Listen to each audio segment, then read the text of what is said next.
It's time for another one of your manifestation success stories.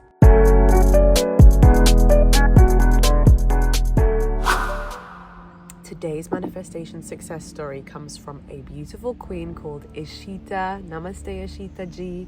Thank you so much for sharing this powerful story. She says, I found out about the law of attraction ages ago. I was able to manifest a couple of things back then, and I played around with it. I manifested actually quite a lot of good things. I manifested a relationship, I manifested my college, job, the body I wanted, and then a series of negative things happened, which now... I didn't get that. Could you try again? No, Siri, I'm not talking to you. Okay. Where were we? And then a series of negative things happened, which I can now say I manifested out of fear of losing all the great things in my life. Let's take a moment here to touch upon this subject, because I know that a lot of people message me saying things like, now that I've manifested what I want, I'm worried that I can't sustain it. And I was actually listening to an Abraham Hicks video just yesterday that was exactly on this subject. So a woman came in, had a similar situation, and Abraham said, so it sounds like you had enough belief when you had nothing, when you had nothing to be super happy and grateful about. You just decided to be unconditionally happy and with nothing to lose and everything to gain. There may have been a small little, it could even just be a little virtual crack where you allowed good things into your life, where there wasn't any resistance because there was nothing to lose, right? And it was just enough to be able to manifest all of these good things. But however, when you then had a life with loads of good things, the belief wasn't quite strong enough to believe that someone like you deserves a life like this. And this happens to some people.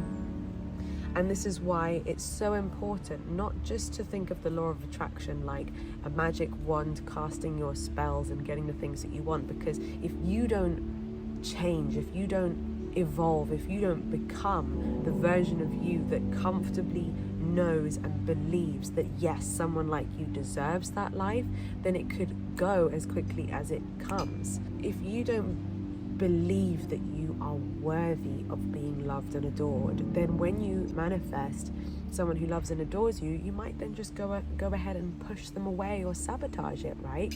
Or if you manifest winning the lottery, but you haven't developed, and some of you might not want to hear this, but if you haven't developed a mindset and learned how to manage money, learned how to value money, learned how to make your money grow, then like a thermostat, most people who win the lottery end up going back to the amount of money they had beforehand in just a matter of a few short years. Please take this sign from this video that it's not just about wanting to snap your fingers and make all your dreams come true. This is, I say that this channel is not just about law of attraction, it's about personal development, law of attraction, and how to become the best version of you. So continue to embark on that journey of asking yourself each day, how can I become 1% better today? And with that, you're going to be able to sustain higher levels of success, more levels of abundance, greater levels of responsibility, and all of the amazing things that you may be wanting to manifest. So that was just a little lesson there, but let's take it back to Ishita's beautiful story. So the series of negative things happened after she manifested lots of good things. Then she says, last year I lost my dad. My family went crazy. I started becoming anxious most of the time, and the person I was dating started treating me badly. I was filled with anger, self-doubts, would cry myself to sleep. And then magic happened. I begged and I begged the universe to take me out of this misery. Now, sometimes when you are at rock bottom and you pray, you declare, that you do something that has so much emotion to it, even if in this case it doesn't sound like the most positive of prayers, sometimes when you pour so much emotion into wanting there to be a shift in your life, a seismic shift.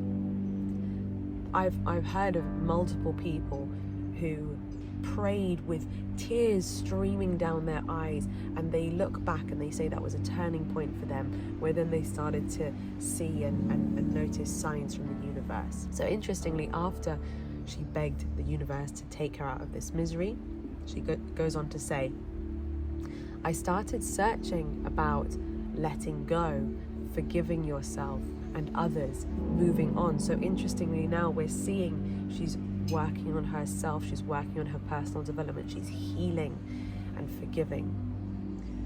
And it turns out I was attracting Buddhism. Interesting. I started reading about Buddha's life, stories of his followers, and everywhere the same line kept popping up.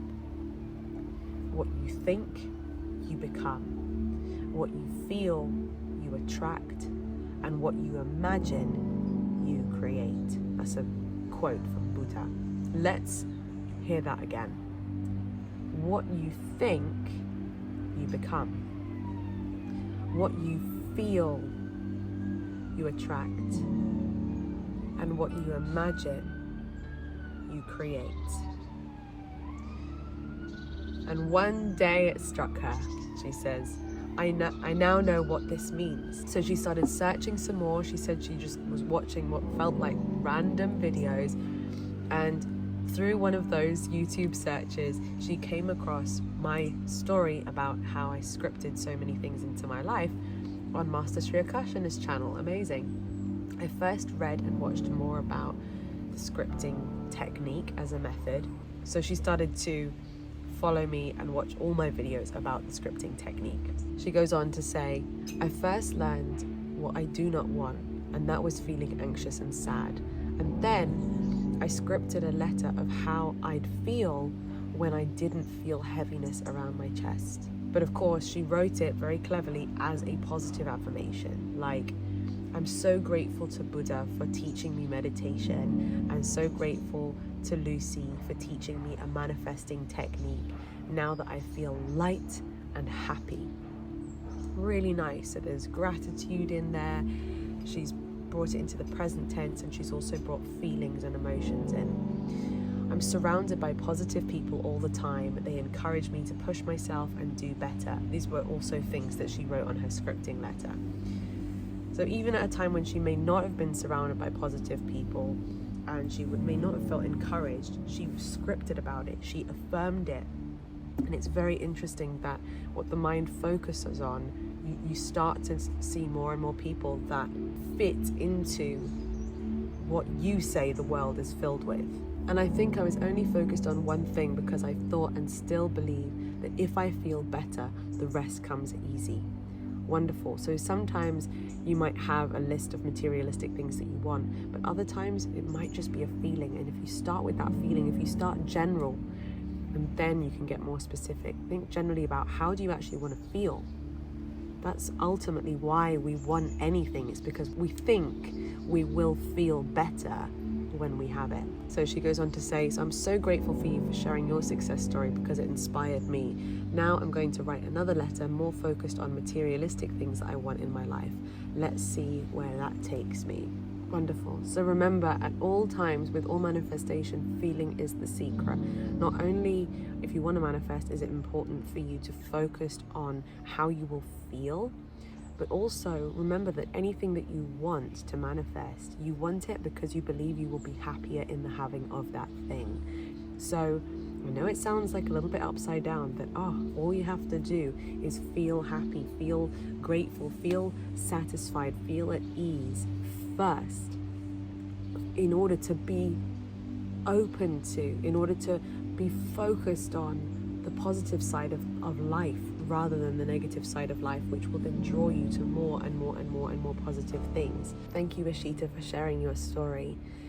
It's beautiful to learn about the ups, the downs, and then how you turned it back around again. And I wish you more and more and more happiness and abundance. Keep focusing on working on you. I love that you're healing. I love that you're forgiving. I love that you're you're searching for answers and deepening your understanding all the time of yourself, of your own feelings, and of how the law of attraction and the universe works. So thank you so much for sharing that story, guys. If you got any value from Ishita's story, please do give this video a big thumbs up so that she can see, so that I can see, and so that the YouTube algorithm can see as well.